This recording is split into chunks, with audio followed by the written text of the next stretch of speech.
Voltamos com Iluminuras. Hoje, no Encontro com o Autor, eu estou conversando com o escritor e advogado Marcos Dessoni. Ele está aqui para falar sobre seu livro Histórias de um Superconsumidor. Marcos, infelizmente, esses problemas relativos ao consumo são corriqueiros, não é? E a gente estava conversando um pouquinho antes do programa, você falou sobre um muito interessante que aconteceu depois da publicação do livro, mas que vale a pena ser contado. Fala um pouquinho sobre isso. Esse caso aconteceu recentemente. Eu e minha mulher temos um carro que está ainda em garantia, é uma garantia de 3 anos, ele está com 2 anos. Muito pouco rodado e o carro começou a apresentar, há uns 6 meses atrás, um problema elevadíssimo de consumo. Um carro que se espera que faça em torno de uns 7 quilômetros com 1 litro de álcool na cidade, chegou a fazer 3,7 quilômetros com 1 litro de álcool na cidade, com apenas uma pessoa dirigindo. Então, um consumo absolutamente excessivo, e levamos o carro várias vezes à concessionária para tentar sanar o problema, e percebemos que começou a haver uma certa inversão, tanto o fabricante quanto a concessionária, de uma certa forma, querer nos responsabilizar, como se nós dirigíssemos mal o veículo, como se fosse um mau uso. E nos dispusemos a tudo, extrapolamos aqueles 30 dias que, em geral, o fornecedor tem para sanar o vício, para consertar o defeito, né?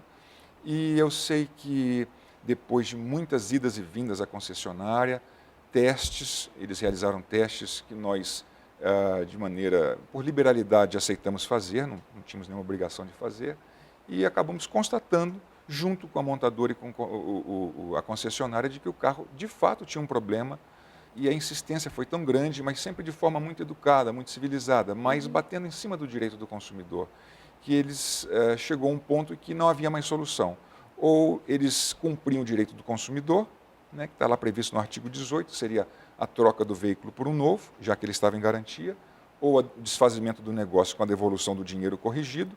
Isso ia ultrapassar R$100 mil, em função desses 2 anos de pouco uso do carro. Ou então um abatimento proporcional, que não viria ao caso.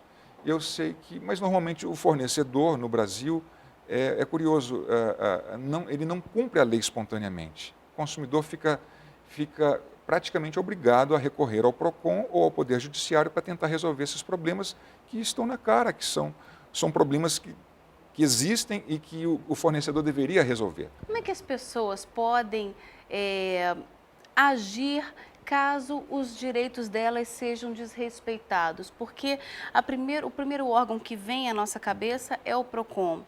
Quando não dá certo, então a gente recorre ao judiciário. Esse é o caminho certo? E mais, que documentos, o que a pessoa precisa fazer para que ela realmente comprove que seu direito foi desrespeitado? Olha, começando pelo fim, eu acho que é sempre muito importante, e eu sou um guardador compulsivo de documentos, porque sem eles você não pode provar o seu direito, embora exista no Código de Defesa do Consumidor a possibilidade de inversão do ônus da prova. Mas é preferível você chegar já documentado em qualquer situação. Então, eu recomendo sempre que se guarde notas fiscais, cupons fiscais. Se você, como num caso que nós contamos, que eu contei sobre a ida do carro à oficina, vá guardando cópias das ordens de serviço, enfim, o máximo de documentos possíveis, troca de e-mails. Quando fizer uma reclamação, procure fazer por escrito, pelo menos por e-mail, se não por carta registrada com a R. Enfim, vá se documentando e vá guardando esses documentos, pelo menos por uns 5 anos aí, que é o prazo em geral que você precisa, que você tem para fazer uma reclamação, dependendo do caso.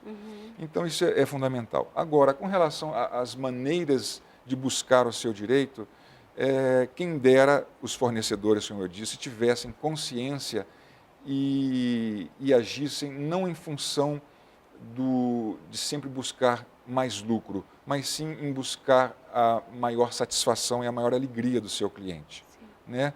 Quem dera fosse assim. Como não é assim, né? Na maioria das vezes os problemas existem, são concretos, e a gente tem que tentar resolvê-los para não ter um prejuízo maior.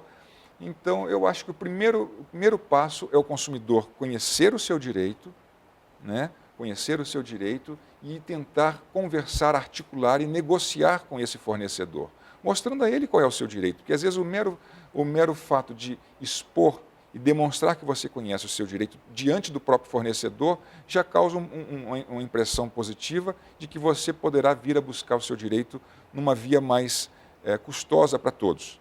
Então, eu acho que negociar. Num segundo momento, aí, infelizmente, eu acho que nós temos que recorrer ao PROCON. Né, por ser uma via administrativa, eles vão buscar aquela conciliação.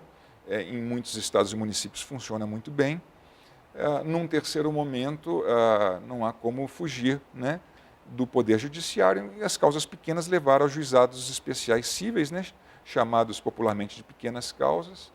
E, nesse caso, e quando as causas são mais complexas, né, buscando o auxílio de um advogado. Marcos, olha, muito obrigada pela sua presença e parabéns pelo livro. Obrigado, o prazer foi meu.